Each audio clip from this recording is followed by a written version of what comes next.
Ram asked.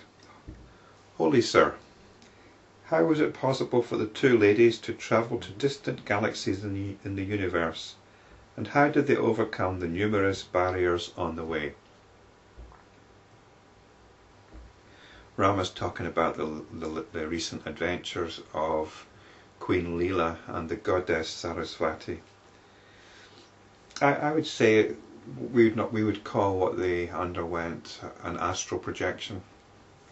They were travelling in what's referred to here as their ethereal bodies,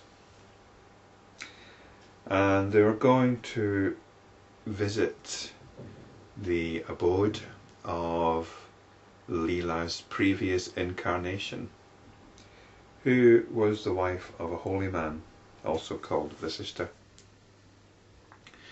And they both died 8 days previously. The holy man and his wife had died 8 days previously. And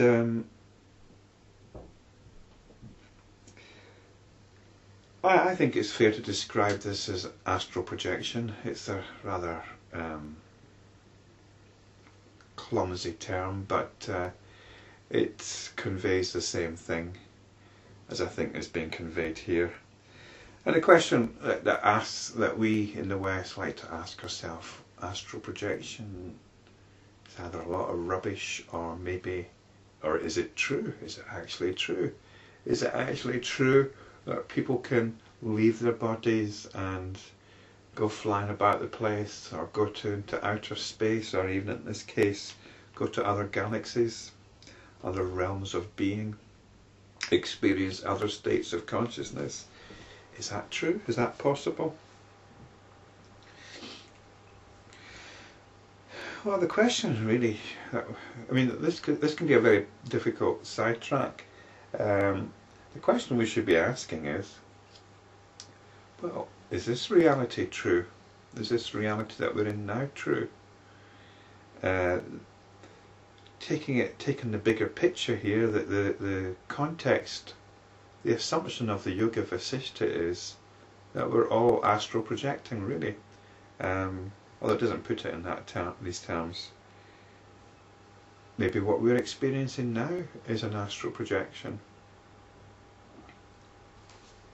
And when we die, or when we faint, or go into a coma, we end up in another life. It's a theme which is played out in some contemporary fiction. The recent Life on Mars series had a policeman go into a coma, and he ends up living some decades in the past. And then there's the whole Matrix cinema, of course. We're certainly in that kind of territory here. And that sort of thing perhaps says more about reality than we might have originally appreciated.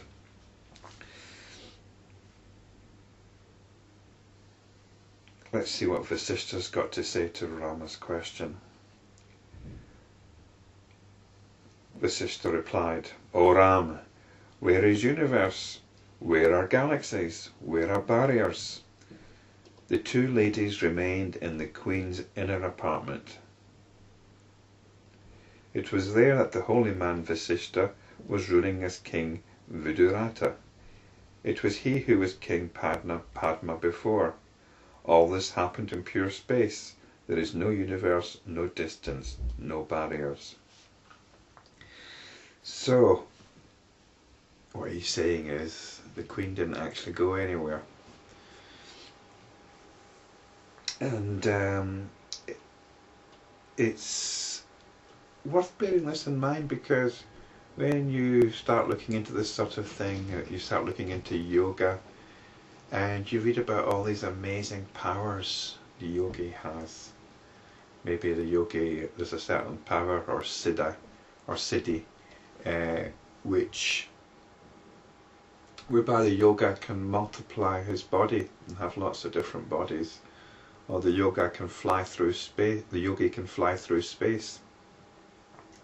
So that this is the. I mean, if this were the case, then we surely would have some evidence of this.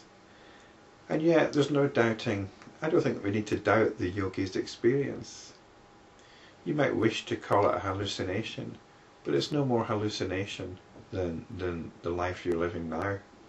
There are infinite universes, infinity upon infinity of universes even. They're coming into being and disappearing all the time. And what's happened?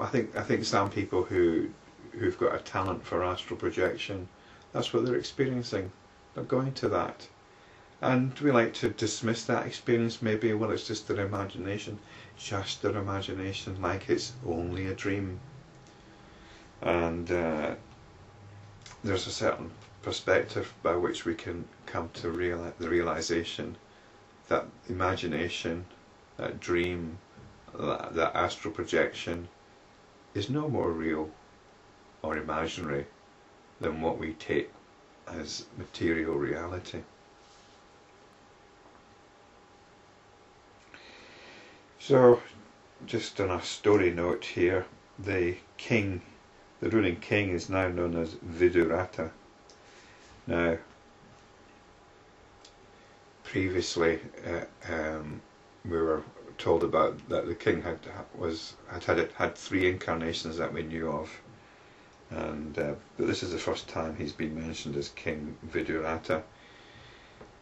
So he was originally King Padma, who died, and it turned out that Padma was a projection from the imagination of the holy man Vasistha. And now Padma's died and he's a king again, and he's known as Viduratha. Queen Lila and goddess Saraswati are actually in the Queen's inner apartment where she's been all the time. Conversing with each other, the 2 ladies emerged from the room and proceeded towards a village on top of a mountain. The beauty and the glory of that mountain are indescribable. All its houses were literally covered with flowers that continually dropped from the trees. Young women slept in their rooms on beds made of clouds. The houses were illuminated by lightning. So they're obviously in some kind of what we might call some astral realm, or some celestial realm, or a dream realm, or whatever you like. But it's as real as anything else.